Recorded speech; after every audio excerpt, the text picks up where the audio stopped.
Halo sahabat catur, pada video kali ini kembali kita main catur online. Saya mengambil waktu 10 menit karena kita akan menghadapi lawan yang boleh dikatakan kategori kuat. Kebetulan lawan kita kali ini pecatur dari Indonesia. Sekarang kita mulai permainannya. Kita pegang hitam ya. Ya, dia buka bidak E4. Kita bawa ke Sicilia ya. Hobi Sicilia. Bidak E5. C5. Apa langkah putih di sini? Kuda F3 atau ya, Sicilia tertutup. Kuda C3, kita D6. Biasanya dia maju F4 kalau dia ingin tertutup. Bisa dia kuda F3, kuda C6, kita bisa bawa ke Sicilia naga ya. Ya, dia ikat kuda kita gajah B5, kita gajah D7 dulu, baru nanti kita G6 ya. Ya, dia rokade, kita bidak G6, persiapan gajah ke G7. Ini mengarah ke Sicilia naga ya. Ya, dia pukul, kita pukul gajahnya. Dia biasanya maju bidak nih. Sebab elo rating yang sudah 24 sangat kuat tuh. Ya, dia pukul, kita pukul.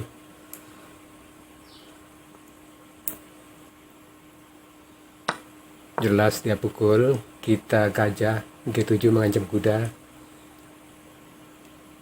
Di sini dia mungkin dia pukul. Ya, benar, kita pukul. Di sini kita bersiap rokade ya. Putih apa langkahnya? Iya, menteri.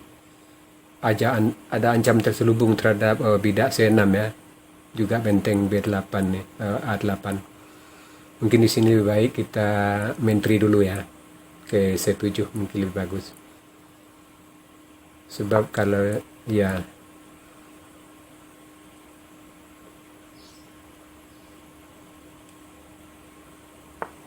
iya, dia bentuk bidak 3, buang langkah dia ya. Kita kuda F6. Ini langkah dia bidak tunggu nih, langkah tunggu, bidak A3. Ya, dia gajah E3. Kita rokade dulu. Di sini kita punya lajur, dia ambil D. Kita ambil jalur B. Ngancam bidak di B2 ya. Sama-sama dapat lajur setengah terbuka. Dia benteng B1, benar. Di sini kita mungkin kuda dulu ya ke D7. Nanti kita menduduki peta E5 dengan kuda ya. Iya, dia gajah G5 mengancam bidak kita di E7. Ya, kita kuda E5 mengancam menteri. Kita lihat dulu kemana larinya menterinya. Iya, dia menteri E2. Sepertinya dia mau menyorong bidak F4 ya. Dan kuda kita tentu terpaksa ke D7. Gajah kita, bidak kita terancam di E7 nih. Ini gimana cara melindungi bidak E7 sekarang ya. Sebelum dia memajukan bidak ke F4. Mungkin di sini yang bisa dipertimbangkan benteng ke E8. Melindungi bidak tentunya. Soalnya kalau menteri kita nanti mungkin bisa maju ke A5. Tapi sekarang tentu bidak E7 harus dilindungi dulu. Mungkin di sini lebih baik benteng aja ya. Benteng ke E8. Kalau benteng ke E8, dia sorong bidak, kita ke E7 ya, nggak apa-apa. Benteng kita ke E8 dulu. Apa langkah putih? Oh iya, dia tarik gajah ke E3 karena tidak ada kerja lagi di G5.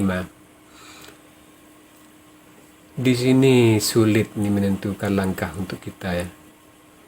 Kita dobrak di sayap raja, sepertinya tidak mungkin. Mungkin yang lebih pantas benteng ditumpuk ya, ke B7 dulu untuk menekan bidak di B2.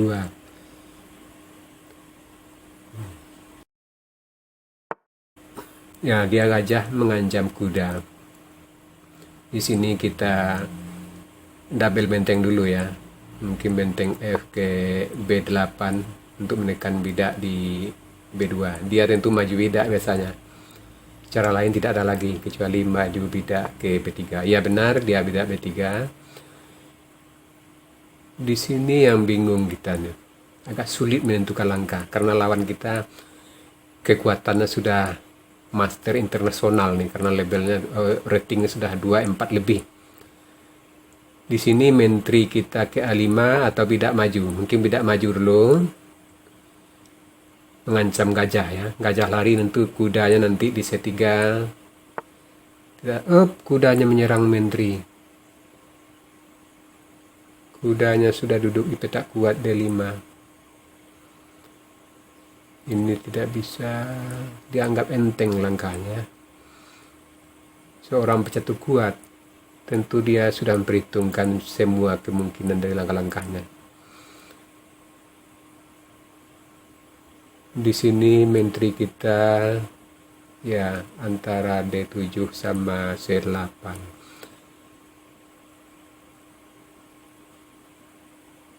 Kalau ke A5 tidak bagus ya.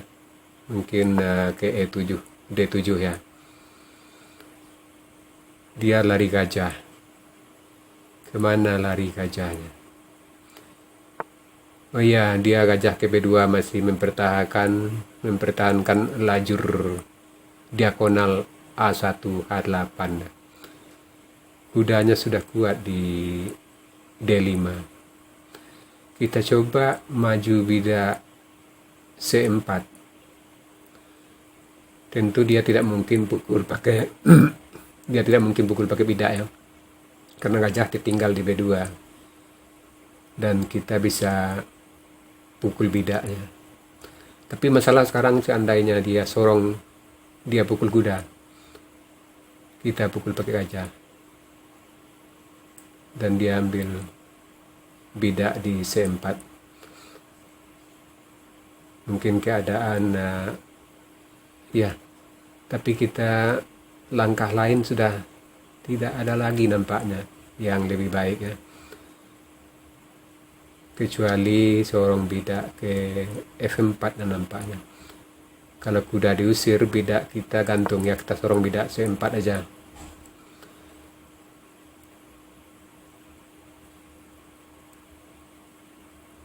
Di sini kalau dia pukul kuda. Kita terpaksa pukul kuda. Dia ambil bidak C4 ya. Dengan dia gajah bidak F4 dulu mengusir gajah kita ya. Gajah kita diusir. Kalau bidak pukul bidak, dia pukul gajah, kita pukul bidak lagi. Ya kayaknya kita rugi. Lebih baik gajah kita tarik ke belakang ya. Kalau gajah ke belakang tentu dia akan pukul bidak di C4. Kalau kita pukul seperti tadi kita kalah. Walaupun kita dapat 2 bidak, tapi kita sudah hilang 1 bidak tambah 1 gajah. Lebih baik gajah kita mundurkan ke G7. Dia sudah jelas menteri akan pukul bidak di C4. Ya, kita kalah 1 bidak. Tapi di sini kita sudah kalah, kalau bertahan berarti kalah. Prinsip kalah buah, kita harus menyerang ya. Di sini yang memungkinkan langkah menyerang pakai benteng C8, dia tarik lagi menteri ke belakang. Mungkin menteri ke G4 lebih baik ya. Kita coba menteri ke G4, sebab nanti kita bisa menekan bidak di F4. Ya, kita coba dulu menteri ke G4 sambil mengancam bidak di F4. Bila kita dorong bidak di dia menteri ke F1 melindungi bidak di F4 ya. Di sini kita sudah kalah satu bidak. Benteng kita di jalur B sudah tidak ada kerja lagi ya. Kalau kita benteng ke F1 ke C8 ya, benteng kita ke C8 mengancam bidak di C2. Ini juga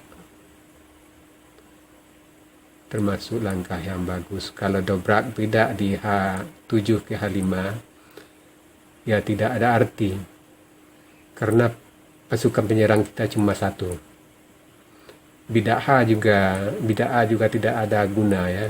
Apa yang mau kita serang? Gajah juga serba susah, kemana kita mau melangkah? Ya, sorong bidak, apalagi bidak tergantung di D6.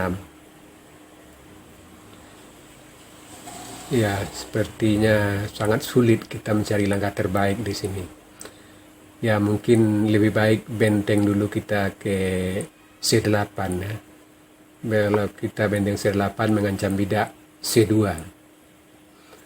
Nah, kita lihat apa kemungkinan dari putih sekarang. Apakah bidak C-nya maju atau kudanya mundur? Bidak C4 atau kuda E3 mengancam menteri dan melindungi bidak. Langkah seorang pemain kuat memang susah ditebak ya. Apalagi dia sudah sekelas MI, menterinya ke A6 mengancam benteng. Kalau kita pukul bidak C2 mengancam mat di G2, tentu dia kuda ke E3 ya. Kita menteri ke E2. Kalau dia pukul menteri, tentu kita pukul pakai benteng dan kita masih untung. Tapi kalau dia pukul pakai benteng, dia pukul benteng, maka kita pukul kuda, raja ada lari, kita pukul bidak, juga remis. Jadi benteng C2 ini kayaknya remis ya. Karena nanti kita korban. Sekarang menteri mundur. Kalau kita menteri mundur ke D7 ya, membantu benteng di B7. Ini posisi masih seru ya, masih sengit. Sementara bidaknya di C2 masih terancam. Ya, mungkin kita cobalah posisi menteri ke D7 ya. Kalau menteri ke D7, tentu menterinya akan kembali atau kudanya kembali. Ya, menteri ke D7. Aduh, kita sudah kalah waktu. Ya, dia kuda E3. Kayaknya kita kalah kali ini ya. Waktu kita krisis ya, kita benteng. Sudah tidak punya harapan lagi untuk menang, untuk remis. Jangan menang, kalau menang tidak mungkin kita udah kalah. Satu bidak, dia menteri mundur melindungi bidak C2. Jam kita sudah tidak punya peluang lagi. Ya, kita benteng saja dulu. Kita tumpuk mengancam bidak di C2. Ya, dia benteng bertahan, kita menteri mengancam bidak di E4.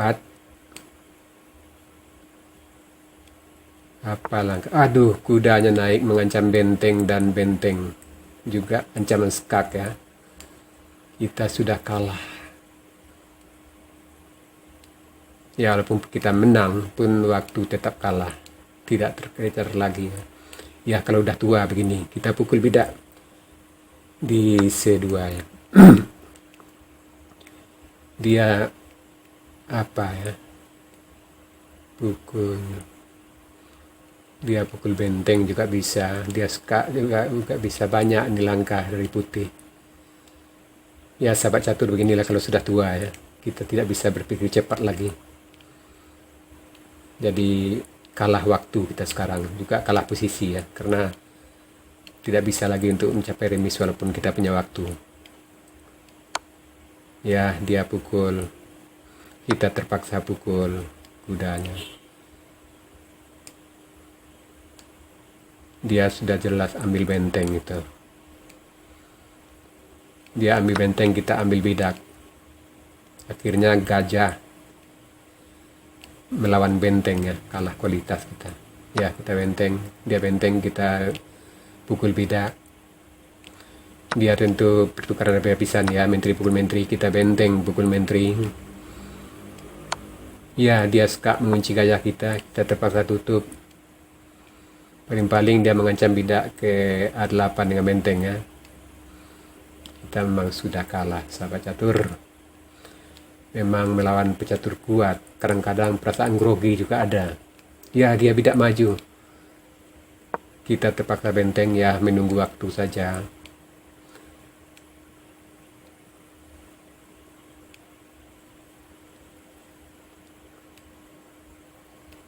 Sudah tidak ada lagi peluang kita ya. Ya benar, dia benteng mengancam bidak.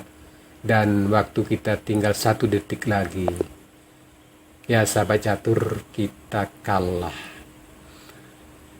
Memang kalau kita main dengan pecatur yang labelnya sudah tinggi seperti ini, yang label atau ratingnya sudah rating master internasional, kadang-kadang perasaan grogi juga akan datang. Padahal perasaan grogi dalam bermain catur itu akan menurunkan daya pikir kita 25%. Bahkan yang lebih parahnya, kalau grogi menghadapi pecatur kuat itu bisa separuh kekuatan otak kita mundur. Itu pengalaman dalam turnamen catur tuh. Kita ketemu pemain kuat dan kita grogi, kemampuan otak kita mundur 50%. Padahal tadi memang kalau untuk remis kita sudah bisa tadi pukul bidak gratis di C2 tadi, itu remis posisi sebenarnya tuh. Itu secara garis besar kita menghitungnya sudah remis.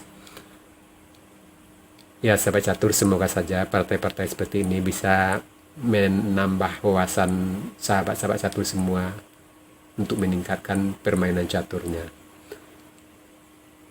Seperti biasa di akhir partai kita masuk sesi puzzle.